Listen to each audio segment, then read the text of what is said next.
Welcome back, guys. My name is Patrick. You're watching the Fanatic Rundown. I think that look from Connor McDavid really said it all. New York Islanders 3, Edmonton Oilers nothing. The Edmonton Oilers had 49 shots on Ilya Sorokin tonight. Effort really wasn't the issue tonight for the Oilers, obviously with 49 shots.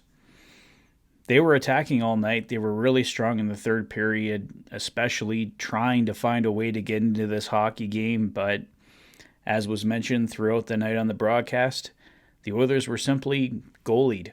Ilya Sorokin was better. Jack Campbell surprisingly drew back in. I mentioned in my video yesterday that I thought Campbell would still be out for at least a few more days after suffering the broken nose. But sure enough, he goes right back in tonight, and Jack Campbell wasn't the problem for the Edmonton Oilers. He gives up 3, but the Oilers had 49 shots, couldn't score, so Campbell would have had to have been absolutely perfect tonight for the Oilers to at least force overtime. So I think even with Stuart Skinner in net tonight, the Oilers still probably would have lost this hockey game. If they couldn't solve Ilya Sorokin, it doesn't really matter who's in the net. And for the goals that actually went in, Oilers on the power play, Islanders go the other way. It's a 2-on-2. Ryan Nugent-Hopkins and Tyson Barrie are both with Jean-Gabriel Pageau. Nobody properly takes them. Pageau receives the pass, puts it past Campbell. The winning goal of the game gave the Islanders a 1-0 lead. Pageau would get credit for a puck that went in off Evan Bouchard later to put the Islanders up 2-0. And then Sebastian Aho, left all alone in front of the net, puts it past Campbell to put the Islanders up 3-0. That's maybe the only one I'd really fault on Campbell. But like I said, doesn't really matter. Campbell would have had to pitch a shutout to force overtime. The Oilers couldn't solve Ilya Sorokin tonight. And they did have a lot of shots, obviously, 49 overall. But I don't think the Oilers still got enough quality opportunities to beat Sorokin. They got a lot of shots, which was nice to see because normally the Oilers can't generate shots. They were generating them tonight. Their attack was continuous. They were going for it, but bad mistakes cost them tonight. On that 2-on-2 play, either Tyson Barrie or Ryan Nugent-Hopkins needs to take Jean-Gabriel Pageau. He can't score that goal. And that's the game right there because the Islanders have their winning goal right there. So I don't know, guys. This was a team that should not have trouble scoring. They were goalie tonight. Ilya Sorokin was amazing, but this isn't the only game where the Oilers have struggled to score. It's becoming a continuous thing, and the Oilers aren't scoring. Their goaltending hasn't been perfect lately, and you combine that, and you have a team that is now 3-7 since their 5-game winning streak that is basically keeping them afloat in the standings now. They fall to 500, 10-10 on the season. Oh, guys, it's so frustrating to watch. I wanted to mention, too, you see these balloons here in the background. Present from my wife today. Turn that camera a little bit here. Yeah, you get a full look at them. Yesterday was my 500th video on the channel, so I want to thank my wife, of course, for celebrating the day. She had a cake when I came home for me today, and so she made a big deal of it, which was really nice. She's amazing.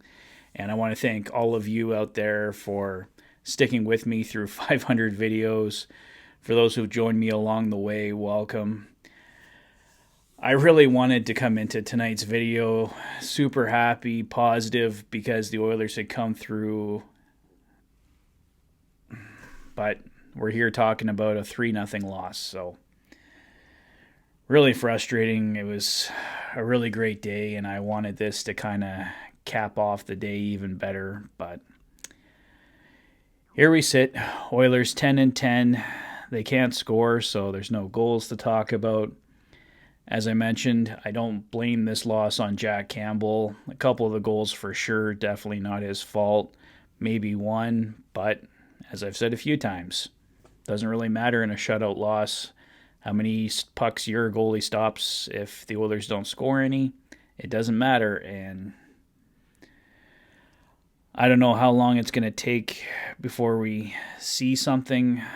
I mean, I'm sure Ken Holland's looking. We saw some movement today. Ryan Reeves, who I mentioned in yesterday's video, got moved to the Minnesota Wild, so he's off the board as a trade. He's the guy that would have brought some toughness to the Oilers, but he wouldn't radically change the lineup, so don't know if that's really a huge loss. I mean, I wouldn't have been totally against Ryan Reeves, but that's not a trade that's drastically going to change your team. I talked about Jacob Chychrun and Erik Karlsson in the video. Chychrun, he's pretty much a staple in the rumor mill for the Oilers. Don't know if anything's ever going to happen there. Karlsson's going to be a real difficult trade for the Oilers to make work cap-wise. Carson Soucy, mentioned lots. He's a guy I'd really like, but the Oilers probably need a bit more of a top four defenseman than Carson Soucy if other guys are struggling. Because, I mean, yeah, ideally, Soucy's probably a 3-4 defenseman at most. I don't think he's a 1-2. And I don't know if the Oilers need a 1-2 or a 3-4. They just need some kind of infusion there in the top four. Need some toughness up front. Need to find a way to break through. I mean, if they keep playing like they did tonight with getting 49 shots, well, they've now updated it to 50 shots as I record this video. It was at 49, so 50 saves for Ilya Sorokin as of now.